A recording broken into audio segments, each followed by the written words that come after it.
بسم الله إن الحمد لله نحمده ونستعينه ونستغفره ونعوذ بالله من شرور أنفسنا ومن سيئات أعمالنا من يهده الله فلا مضل له ومن يضلل فلا هادي له وأشهد أن لا إله إلا الله وحده لا شريك له وأشهد أن محمدا عبده ورسوله صلى الله عليه وعلى آله وصحبه أجمعين. Inch'Allah, nous allons continuer ce cours de fiqh, toujours avec le chapitre des ablutions. La semaine dernière, on avait vu Fara'id al-wudu, ce qui est obligatoire pour les ablutions. Maintenant, en quoi c'est important de faire la différence entre le Fara'id et Sunan, ce qui est obligatoire et ce qui est recommandé? Tout d'abord, le musulman doit s'efforcer d'imiter le messager sallallahu alayhi wa sallam dans tout ce qu'il fait. Donc, si on est conscient que les ablutions est une ibad, est une adoration, la manière la plus parfaite de faire ces ablutions, c'est d'imiter le messager sallallahu alayhi wa sallam dans tout ce qu'il fait. Néanmoins, il se peut qu'on ait peu d'eau, il se peut qu'on soit serré par le temps, il se peut qu'on n'ait pas soit la place pour faire les ablutions parce qu'il y a plusieurs personnes qui veulent faire leurs ablutions. Et à ce moment-là, on peut se limiter au fara'id, à ce qui est obligatoire. Al-fara'id ont été cités dans le 6e verset de la 5e surah, qui est surah Al-Ma'ida.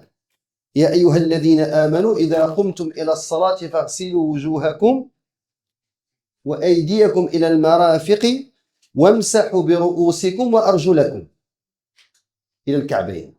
Donc ce verset-là comprend ce qui est obligatoire.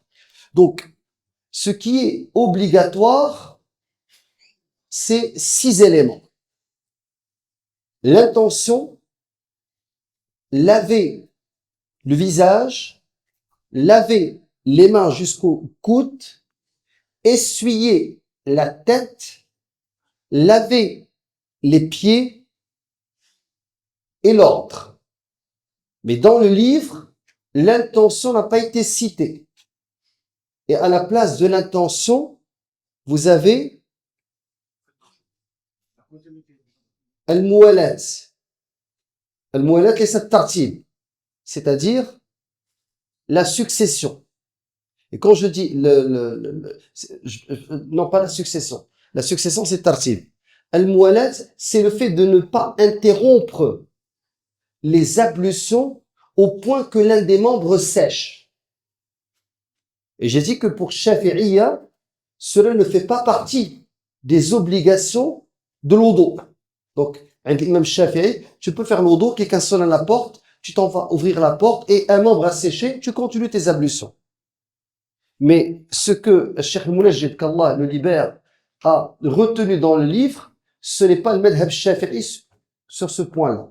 Et j'ai expliqué qu'il y a divergence à propos de la bouche et du nez, al-madmada, le fait de gargariser la bouche, et al-istinshaq ou al-istinthar. Certains disent qu'ils font partie de l'wajh, de la face, même si c'est une cavité. D'autres, ils disent non, c'est une sunna. Et j'ai expliqué que al-udhunan min al-ra's, quand tu essuies la tête, tu essuies les oreilles. C'est Shafi'iyya, par exemple, on essuie la tête 3 fois et les oreilles 3 fois. Et les oreilles, pour eux, font partie de la tête. Alors, ça, c'est quelques divergences entre le madahib. Il y a aussi le fait de dalk, le fait de frotter, qu'on retrouve chez le Malikiyya et qui n'existe pas dans le livre. Et les Malikites citent un hadith dans lequel il est dit frotter. Donc, pour eux, dalk fait partie des obligations. Alors que dans les 3 autres madahib, chez les Hanafi, Shafi'i et Hanbali, il ne fait pas partie. Maintenant, on va passer au sunan. La première sunna, c'est as-siwak. لقوله صلى الله عليه وسلم لولا أن أشق على أمتي لأمرتهم بالسواك مع كل وضوء. Le hadith rapporté par l'imam Ahmed est déclaré bon par l'imam Al-Albani.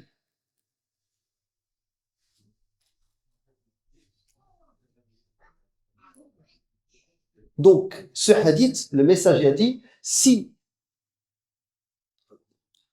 je devais ordonner à ma umma, je leur aurais ordonné de faire siwak avec chaque ablution, mais il l'a pas fait par miséricorde, pour que ça ne devienne pas contraignant pour eux.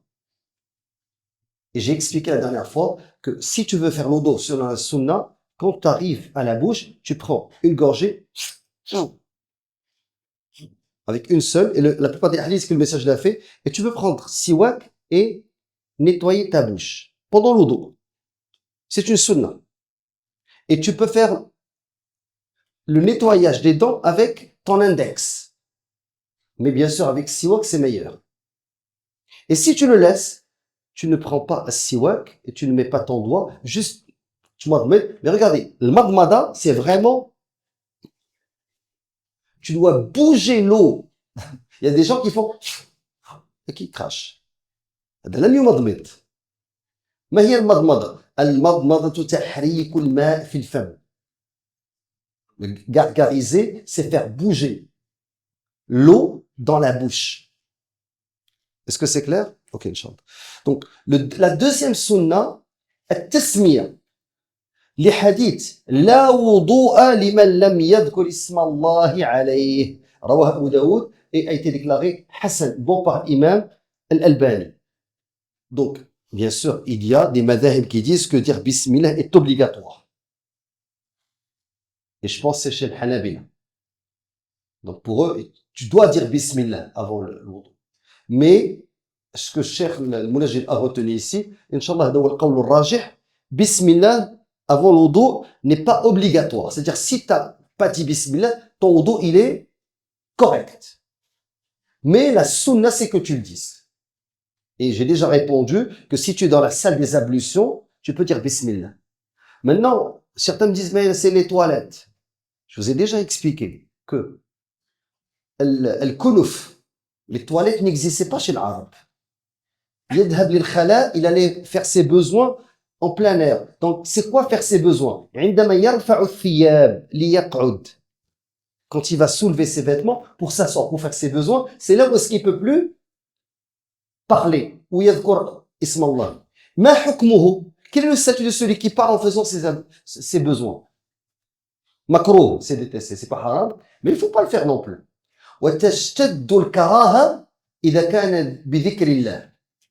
Ça devient plus détestable si tu parles en citant le nom d'Allah alors que tu fais tes besoins. Troisième sunna, le fait de laver 3 fois. Donc, rasul kaffayni thalathan fi awwal wudu. Le fait de laver les mains. Et ça, c'est une erreur monumentale. Il y a des gens, quand ils lisent l'aya, lavez vos mains jusqu'au coude. C'est ça ce qui est obligatoire. Laver les mains jusqu'au poignet, c'est pas obligatoire, c'est une sunna. Bien entendu, tout le monde le fait au début. Mais vous devez savoir que c'est ce qui est obligatoire, c'est le fait de laver les mains jusqu'au coude, et il faut absolument les laver du bout des doigts jusqu'au coude. C'est pas seulement des poignets jusqu'au coude. Donc ça, c'est obligatoire. Au début, c'est une sunna. Alors, Uthman radiallahu anhu, il a dit, le meilleur hadith pour apprendre comment faisait Rasul sallam les ablutions, c'est hadith Uthman ibn Affan radiallahu anhu, qui a expliqué comment le messager faisait le wudu. Donc, il a dit, da'a bil ma'i fa'afragha ala kaffayhi ثلاث مرات فغسلهما ثم أدخل يده في الإناء. Donc le messager, il a amené un récipient, il a versé sur ses mains 3 fois pour les laver. Après, il a mis sa main dans le récipient.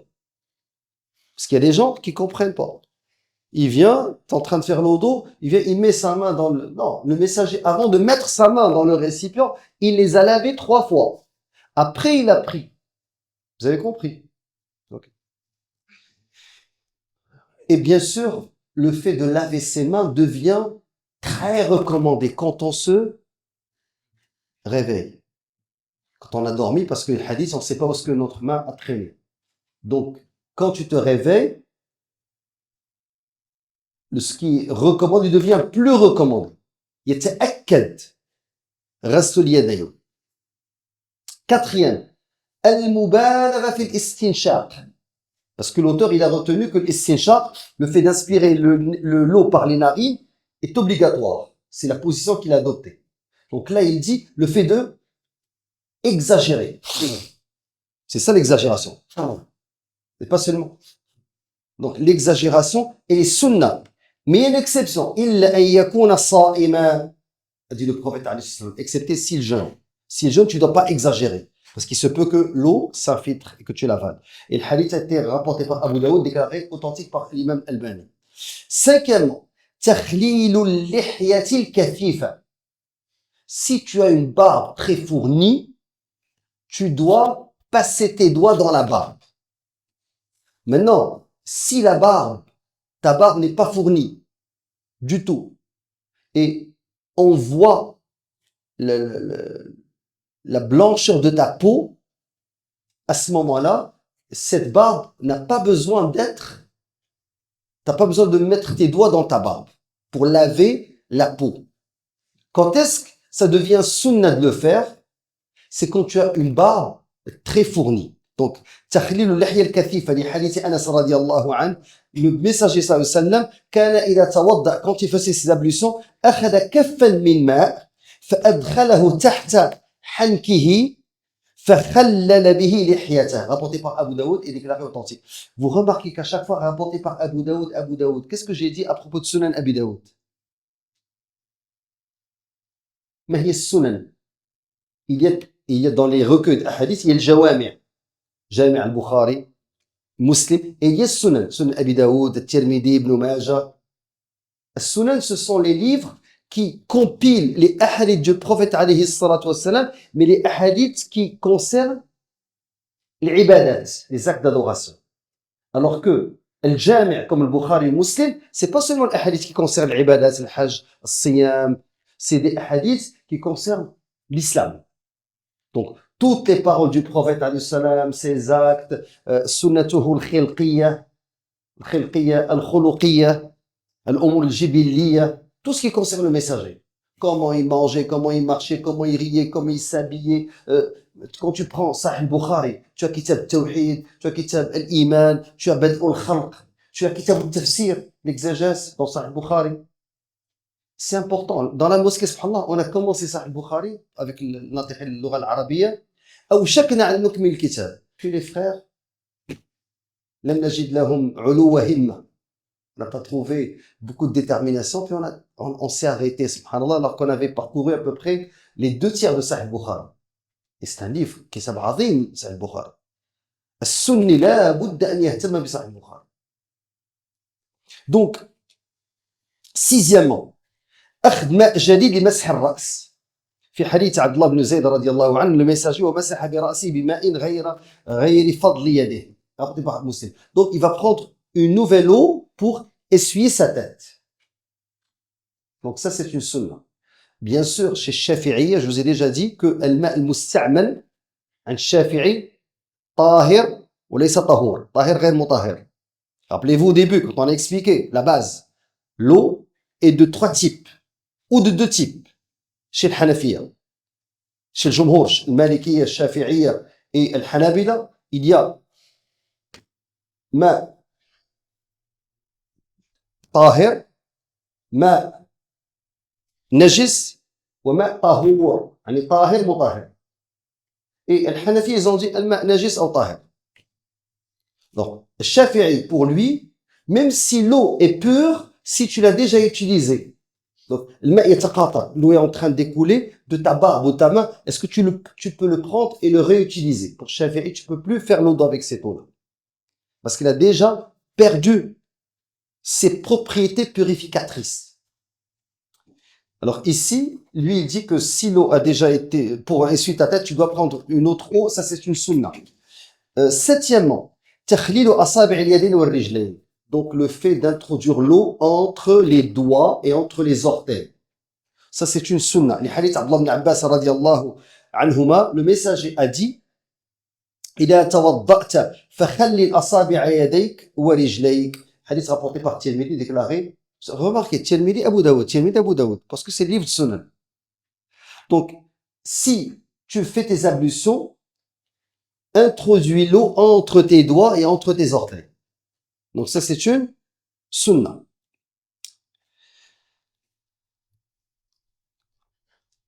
Les ulama, ils disent, si tu as des pieds dont les orteils sont collés, et le fait de laver tes pieds, l'eau ne s'introduit pas entre les orteils.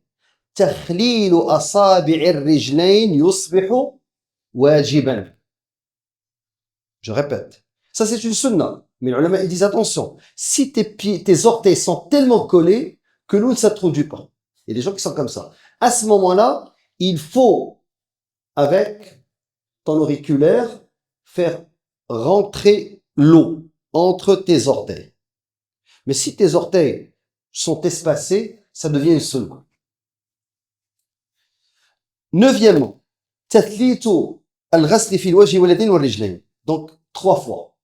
Laver le visage, les mains et les pieds 3 fois. Shafi'i, il dit que pour la tête aussi, c'est 3 fois. Le masah, le fait d'essuyer. Mais seulement un seul madhab. Donc, le wajib, ce qui est obligatoire, c'est une seule fois. Et ce qui est recommandé, c'est 3 fois. Parce que le messager, sallam, il a fait les ablutions une fois, il a fait les ablutions 2 fois, il a fait les ablutions 3 fois. Une fois, il a lavé son visage 3 fois et ses mains 2 fois. Qu'est-ce que les ulama, ils ont déduit? Je peux, par exemple, laver mes mains une fois. 2 fois. Je me lave mon visage 3 fois. Je lave mes mains jusqu'au coude une fois. C'est possible. Qui est la manière la plus recommandée? Sunna. 3, 3, 3, 3, 3, 3, 3. Excepté pour la tête, l'essuyage, il y a une divergence entre le madhab. Seulement Shafi'i dit 3 fois. Quand je dis Shafi'i, je parle du madhab. Je parle de l'imam al-Nawawi, je parle de Hajar al-Asqalani, je parle de l'imam al-Bayhaqi, je parle de Ramli, je parle de l'Haythami. Quand on dit un madhab, attention, un madhab, c'est pas l'imam Malik ou l'imam Shafi'i ou l'imam Abu Hanifa. On parle des montagnes de sciences. Alors, dixièmement, al-dhikr ba'da al-wudu. Quand tu fais les ablutions, tu dis al-dhikr, et al-dhikr ba'da al-wudu n'est pas obligatoire, mais c'est une sunna, parce que le messager a dit, ma minkum min ahadin yatawadda'u fayusbighu al-wudu'a thumma yaqul. Si quelqu'un parmi vous fait les ablutions et qu'il termine, yusbir, il fait les ablutions comme il faut, pas à moitié. Quand je dis comme il faut, c'est-à-dire tu donnes à cette ibada, c'est une adoration. Tu donnes pas seulement le temps, mais la manière qui lui sied. Et tu dis ashhadu an la ilaha illallah wa anna muhammadan abduhu wa rasuluh.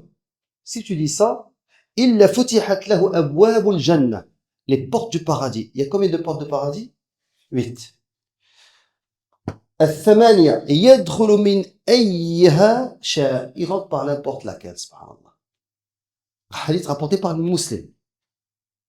أشهد أن لا إله إلا الله وحده لا شريك له أشهد أن لا إله إلا الله وأن محمدا عبده ورسوله أشهد أن لا إله إلا الله وأن محمدا عبده ورسوله. Si tu le dis après le wudu et tu dis avant Bismillah, Bismillah c'est une sunna. Et le dua après c'est une sunna, c'est pas une obligation. Mais comme j'ai dit, ça c'est la meilleure manière de... Maintenant, ce qui annule les ablutions.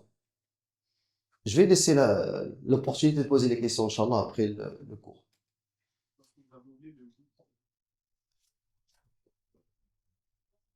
Ah, Tayammun, barakallahu fik. Donc, je suis arrivé à 10, mais j'ai sauté le 8e. Jazakallahu khair. At-Tayammun, c'est commencer par la droite. Le fait de commencer Tayammun, commencer par la droite avant la gauche, ça c'est pas obligatoire. Mais c'est une sunna. Donc, parce que le prophète alayhi salatu wassalam, dans le hadith de Aïcha radiyallahu anha, il a dit, le messager, yu'jibuhu at-tayammunu fi tana'ulih. Donc, quand il mettait ses chaussures, il commençait par la droite. Wa tarajjulih. Donc, quand il va rentrer, par exemple, dans la mosquée, il va rentrer par la droite. Wa tuhurihi. Donc, tuhurihi ici, c'est ses ablutions. Wa fi sha'nihi kulli, dans tout. Bien sûr, il y a des exceptions. Quand tu fais tu laves l'istinja, tu laves tes parties, tu utilises la gauche. quand tu sors de la mosquée, tu sors avec la gauche. Mais quand tu rentres à la mosquée, tu rentres avec la droite. Quand tu rentres dans les toilettes, tu rentres avec la gauche. Ça, c'est les exceptions. N'est-ce pas? Mais pour donner, pour prendre, on utilise la droite. Ce qui annule les ablutions. Alors, maintenant, ce qu'on doit savoir, c'est que de la même manière qu'il y a des obligations, qu'il y a des sunan, des choses qui sont recommandées, il y a aussi des choses qui vont annuler les ablutions. Il en a cité 4. La première, kul ma kharja min as-sabilayn, tout ce qui sort des deux orifices. Al-qubul wad-dubur. Donc, tout ce qui va sortir, que ce soit liquide, que ce soit dur, que ce soit gazeux. Dans le liquide, ça comprend le sang. N'est-ce pas? Ce qui est gazeux, je parle des flatulences. Rih. Ce qui est dur, matière fécale. Ou n'importe quoi. Même certains disent un verre. Exemple. Alors, سواء كان بولا أم غائطا أم ريحا أم منيا, que ce soit sperme, que ce soit le gaz, que ce soit un liquide, مذيا أو وديا, le madi, ce sont des liquides qui sortent. Le premier, il sort après avoir uriné, et le deuxième, il sort quand la personne a des envies au niveau sexuel. barakallahu fik. ولحديث أبي هريرة رضي الله عنه لا يقبل الله صلاة أحدكم إذا أحدث حتى يتوضأ. Donc Allah n'accepte pas la prière de l'un de vous jusqu'à ce qu'il fasse ses ablutions. Et il y a aussi أو جاء أحد منكم من الغائط, toujours dans Surat Al-Ma'ida, le verset 6 dont j'ai parlé. Deuxième annulatif, zawal al-aql. Donc si tu perds raison, أو تغطيته, si tu perds raison de manière momentanée, puis sukrin, par exemple il est ivre, ou il vient d'être anesthésié, il va faire une anesthésie pour faire une opération. Donc, à ce moment-là, ou irma, il a perdu connaissance, ou naoum, il s'est endormi, ou junoun, il est devenu fou. Donc tout ça, tout ce qui annule la raison, que ce soit de manière prolongée, temporaire, ça annule l'wudu. Maintenant, le مسألة النوم, le sommeil. L'auteur, il va dire que l'auteur, an-nawm, c'est le sommeil profond. C'est-à-dire la personne a perdu conscience, elle n'est plus consciente. Mais si la personne somnole, parce que Sahaba radiallahu anhum s'asseyaient, attendaient le messager, et des fois ils tardaient pour Salat Isha, ils commençaient à somnoler. Donc, al-nu'as, muqaddimat an-nawm. Ça n'annule pas les ablutions. Et ça dépend de madahib. Certains madahib, par exemple, madama mumakkinan maq'adatahu, tant qu'il est assis. Ils disent que ça n'annule pas les ablutions.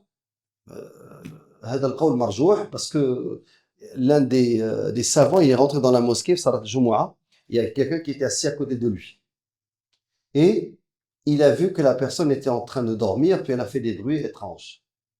Alors il a dit, avant la prière, قم توضأ, il a dit, في مذهبي, tant que je suis assis, je n'ai pas refaire mes ablutions. Il a dit, غيرت المذهب. L'autre, il a changé son madhab. Donc, ça n'a rien à voir avec le fait d'être assis, mais الضابط هنا, l'élément, c'est est-ce que le sommeil est profond, pas profond. Si tu perds conscience, tu dois refaire tes ablutions. Si tu ne perds pas conscience et que tu es toujours conscient de ce qui se passe autour de toi, tu n'as pas à les refaire. Troisièmement, الحديث c'est حديث رواه أبو داود صاحب الشيخ الألباني, حديث أنس, il a dit كان أصحاب رسول الله صلى الله عليه وسلم ينتظرون العشاء الآخرة حتى تخفق رؤوسهم. Donc ils attendaient le message jusqu'à ce que leur tête tombe, et puis ils se réveillaient. ثم يصلون ولا يتوضؤون. Après ils priaient sans faire leurs ablutions. Donc les sahaba étaient là, conscient, parce que quand il fait comme ça, mais s'il fait ça, et il est assis, ben, il doit refaire. Vous avez compris? Parce que certains ont pris, tout un madhab, sans le citer, a compris le hadith comme ça. Que si tu es assis, tant que tu es assis, si tu fais comme ça, et tu ronfles et tout, ils disent, ah, tu refais pas tes ablutions. Sahaba, il a dit, yakhfuk quand ils faisaient quoi? تخفق رؤوسهم. Donc leur tête faisait boum, ils se réveillaient. Donc ils se sont conscients. Alors, pour Zawal al-Aql, il y a plusieurs hadiths. Celui qu'on va citer, il a été rapporté par Safwan ibn Assal, le messager sallallahu alayhi wa sallam, il nous ordonnait, إذا كنا صفرا ألا ننزع خفافنا. Donc si on est en voyage, qu'on n'enlève pas le khaf, c'est les chaussons, 3 jours et 3 nuits, إلا من janaba, à moins qu'on ait le janaba, vous savez c'est quoi le janaba? لكن من غائط وبول ونوم. Donc ici, il a cité le fait de faire les matières fécales, faire ses besoins, uriner et dormir. Comme quoi ce sont les annulatifs de l'wudu. Troisièmement, مسُ فرج الآدمي بلا حائل. Le fait de toucher ses parties génitales sans qu'il y ait un intermédiaire, un tissu, un pantalon, un caleçon. Les hadiths, Bousra bin Safwan radiallahu anha, le messager sallallahu alayhi wa sallam a dit, Man massa dhakarahu falyatawadda. Celui qui touche son organe génital, qu'il fasse ses ablutions. Hadith rapporté par les 5, donc Sunan, et déclaré authentique par Cheikh Al-Albani. وعن أم حبيبة رضي الله عنها, le messager sallallahu alayhi wa sallam a dit, Man massa farjahu falyatawadda. Donc la même chose, celui qui touche son organe génital, qu'il fasse, l'autre, le premier c'est son membre, le deuxième c'est son organe. Il doit faire ses ablutions. Alors, ici, son organe ou ses parties génitales comprennent à la fois celle de l'homme et celle de la femme. Alors, les ulama, ils disent, ça comprend la partie génitale, mais ça comprend al-qubul wa al-dubur. Donc, ce qui est en avant et ce qui est en arrière. Donc, si la personne touche ces parties-là, elle doit refaire Est-ce que les testicules font partie de celle-là? Non. Elles ne font pas partie. Très certaines, elles ne vont pas interrompre le dos, non plus le postérieur. Que ce soit clair. Maintenant, dans certains madhab, ils disent, ce qui annule, c'est massuhu bi shahwa, avec envie, avec désir. Il n'y en a pas dans le hadith. Le hadith, ala zahirihi, sur son apparence, le messager dit qui touche. Donc, ça c'est, Allahu a'lam, al-qawl al-rajih, fait le mas'al. Quatrièmement, et ça on le retrouve dans le madhab imam Ahmed, et il n'est pas cité dans les autres madhab, c'est akl lahm al-ibil. Le fait de manger la chair du dromadaire ou du chameau. Mais l'arabe, ils ont le dromadaire. Ils ont le dromadaire qui est avec une bosse. Le chameau, il a 2 bosses, pour votre information. Donc, si tu manges cette viande annule les ablutions. Alors, le hadith a été rapporté par l'imam Muslim, hadith Jabir ibn Samura radiyallahu anhu, rajulan, un messager a demandé au prophète alayhi salam, atawadda'u min luhumil ghanam, si je mange la chair de l'agneau, est-ce que je dois faire mes ablutions? Qala in shi'ta fatawadda, si tu veux. Donc tu peux, si tu manges al-ghanam, l'agneau, que tu fasses tes ablutions, mais c'est pas obligatoire. Wa in shi'ta fala tatawadda, et si tu veux, ne fais pas tes ablutions. Qala atawadda'u min luhumil ibil, est-ce que je fais mes ablutions si je mange du dromadaire? Qala na'am, oui, tawadda' min luhumil ibil. Fais tes ablutions. Alors, ça, c'est la position d'Imam Ahmed, et à ce sujet, il a raison, parce qu'il est hadith. Alors, même moi, si je ne suis pas hanbalite, je suis cet avis. قال أصلي في مرابد الغنم قال نعم. Il a dit, est-ce que je peux prier dans les enclos des agneaux? Où est-ce que les agneaux dorment? Est-ce que je peux être là où est-ce qu'ils dorment et prier? Il a dit oui. قال أصلي في مبارك الإبل. الإبل يبرك. Où est-ce que ça soit les dromadaires? قال لا, non. Alors, ça c'est le hadith qui parle ce qui annule Maintenant, il y a un point très important, et on va inchallah conclure. Ash-shakku fi at-tahara. Si tu doutes que tu as perdu tes ablutions. Ok. Il y a 2 points. Le premier, man tayaqqana at-tahara wa shakka fi al-hadath hukima bi baqa'ihi 'ala at-tahara wa la 'ibrata bi-shakki li'anna at-tahara bihi فيه يقين ولا ينقل عنها إلا بيقين. Donc, il y a une qaïda, une règle en jurisprudence qui dit al-yaqin la yazulu bil-shak. La certitude n'est pas enlevée avec le doute. Donc, si tu es sûr et certain d'avoir l'eau d'eau et que tu doutes que tu l'as perdu, يجب أن تبني على اليقين. Vous avez compris? Je doute que j'ai perdu, mais je suis sûr que j'ai mes ablutions. C'est la certitude. Maintenant, le contraire. Je suis sûr d'avoir perdu mes ablutions. Je doute que j'ai encore l'eau d'eau. Qu'est-ce que je dois faire? Je dois les refaire. Okay. الأمر الثاني من تيقن الحدث وشك في الطهارة بنى على اليقين وهو الحدث. C'est ce que je viens de dire. Donc celui qui est sûr d'avoir perdu ses ablutions, il va pas dire ah mais j'ai un doute que je les ai encore. Non, c'est sûr que tu les as perdus, c'est fini. Et quelle est la preuve? La preuve, on la retrouve dans Salat. Mais بالقياس, par analogie, on l'a appliqué pour l'eau d'eau. En fait, on l'a pas appliqué pour l'eau d'eau, c'est devenu une qaïda fiqhiyya. Je vous ai dit qu'on allait étudier le qawaïd fiqhiyya, les règles de jurisprudence. Et parmi ces règles, c'est anna al-yaqin la yazulu bil-shak. C'est-à-dire, Cheikh Islam Ibn Taymiyyah, il a utilisé cette règle dans l'iman ou le kufr. Il a dit, man dakhala fi l'islam biyaqin, lam yakhruj minhu illa biyaqin. Tu peux pas faire takfir d'un musulman. Celui qui est musulman, avec certitude, il ne peut sortir de l'islam qu'avec certitude. Ah, mais je doute, il a... Non, il n'y a pas de doute. Musulman, c'est fini. Il ne sort de l'islam qu'avec une certitude. La même chose, tu as tes ablutions, tu es sûr que tu as tes ablutions, tu ne peux les perdre qu'avec certitude, pas avec... Parce qu'il y en a, c'est un homme al-qahari. Les gens qui sont malades, je connais un frère, il va rater la prière de l'Isha. Il rentre à la mosquée pour faire ses ablutions, il fait la première fois, il dit, ah non, peut-être j'ai oublié de laver mes mains jusqu'au coude. Mais ils sont mouillés, non, ils ont séché, je les ai pas fait. Il refait l'eau d'eau, puis il dit, ah, j'ai pas lavé mes pieds. Après, il monte jusqu'ici, il dit, ah, je pense que, en commençant, j'ai sauté mon visage. Il refait, jusqu'à ce que la prière se termine. Il n'y en a pas un, il y en a plusieurs qui sont comme ça. C'est une maladie, l'ouaswas al-qahri. Donc,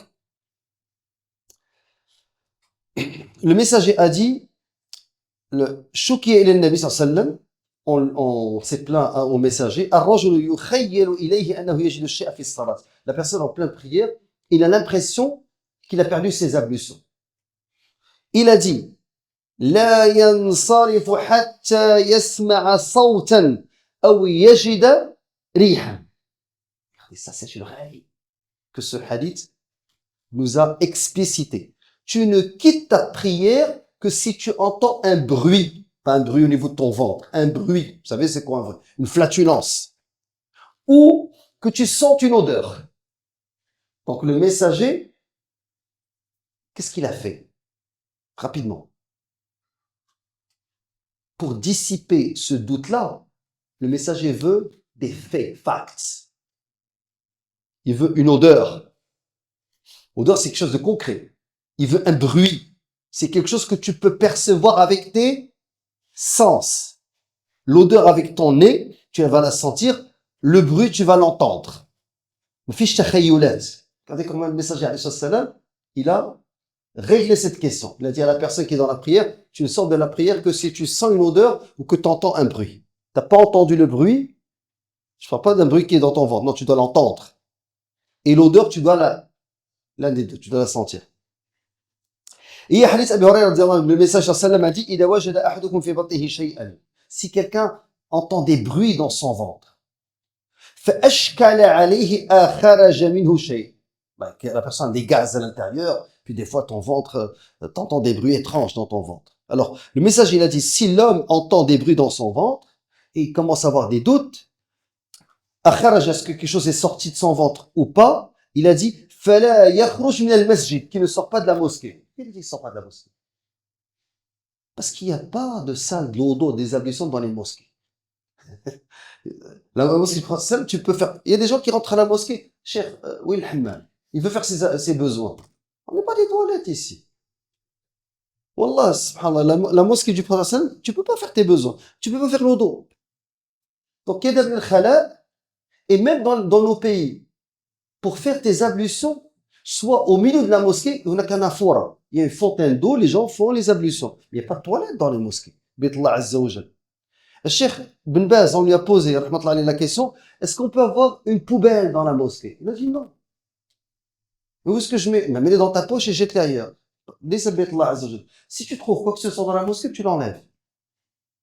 Vous savez, il y a des gens qui veulent innover. Quelqu'un est venu, m'a dit, je vais amener un bac de recyclage et une poubelle. J'ai dit, hey, tu m'as dit la mosquée. Non, je dis, tu les mets chez toi. N'amenez pas les ordures ici. Sortez-les de la mosquée. Nettoyez les mosquées, parfumez-les. Quand tu viens, amène avec toi du parfum. Que la mosquée sente bon. On en met, mais si tout le monde utilise du parfum, ça va sentir, subhanallah. Donc, il a dit, il sort pas de la mosquée, donc il sort pas de la mosquée jusqu'à ce qu'il entende un bruit ou qu'il sente une odeur. Fin des annulatifs de l'odo qui sont seulement de 4 et ce qui est recommandé et ce qui est obligatoire. Subhanakallah bihamdik, ashhadu an la ilaha illa ant, nastaghfiruka wa atubu ilayk.